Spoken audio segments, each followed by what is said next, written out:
హే బిగ్లు, welcome back to my channel. ఈరోజు అయితే పార్ట్ 2 ఆఫ్ అమ్మమ్మస్ హౌస్. ఇంకా మా అమ్మమ్మ చూడండి స్నానం చేసి వచ్చారు, ఎంత క్యూట్గా ఉందనేసి చూపిస్తున్నా. ఇంకా మామిడికాయ చట్నీ రీసెంట్గా అప్డేట్ ఇచ్చాను కదా, మామిడికాయ చట్నీ పెట్టేశారు అనేసి. ఇంకా అది అయిపోయాక నా కోసం అమ్మమ్మ మధ్యాహ్నం లంచ్ ప్రిపేర్ చేశారు. అన్నం, ఇది మా తాతయ్య రైస్ అనమాట. ఇంకా కర్రీ నేను ప్రీవియస్ వీడియోలో చెప్పిన కర్రీ, ఇంకా పైన చూపించేది కాకరకాయ ఫ్రై, ఇంక తర్వాత అన్నము. ఇవైతే మా అమ్మమ్మ నాకు లంచ్లో ప్రిపేర్ చేసేసారు.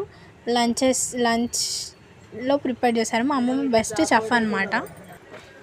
తను పెట్టిన మామిడికాయ చట్నీ చూసుకొని మా అమ్మమ్మ ఇక్కడ చాలా ఆనందపడుతుంది. కానీ మామిడికాయ చట్నీ మాత్రం సూపర్ ఉంది గాయస్. ఇంకా నెక్స్ట్ అయితే మా అమ్మమ్మ ఉప్మా పెట్టేసుకొని తినేస్తుంది. ఎందుకంటే నేను తినేసాను, మా అమ్మమ్మనే లాస్ట్.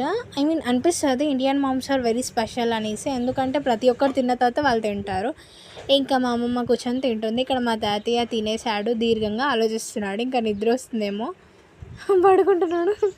నేను నెక్స్ట్ ఇక్కడ ఒక ఎగ్జామ్ అనమాట, నాకు కొంచెం హార్డెస్ట్ ఎగ్జామ్. ఇంకా చదువుకుంటున్నాను. ఇంకా అమ్మమ్మ వాళ్ళ ఇంటికి వచ్చేసి చదువుకుంటున్నాను. ఏమో రేపు ఎలా రాస్తాను ఏమో ఎగ్జామ్, లెట్స్ సీ. ఇంకా ఈరోజు ఇంకా నేనైతే మా ఇంటికి వెళ్ళిపోతున్నా, ఎందుకంటే రేపు ఎగ్జామ్ ఉంది కాబట్టి.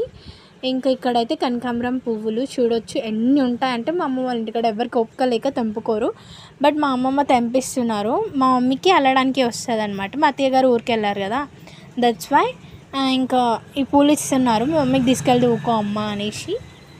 నేను వెళ్ళిపోతున్నాను అనమాట. ఇంటికి వచ్చాక మా మమ్మీ మాల కట్టాక చూడండి ఎన్ని అనేయో, ఎంత బ్యూటిఫుల్గా ఉందో అసలు.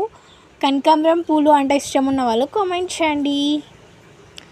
సబ్స్క్రైబ్ చేయొచ్చు కదా బిగ్గులు, చూస్తున్నారు కానీ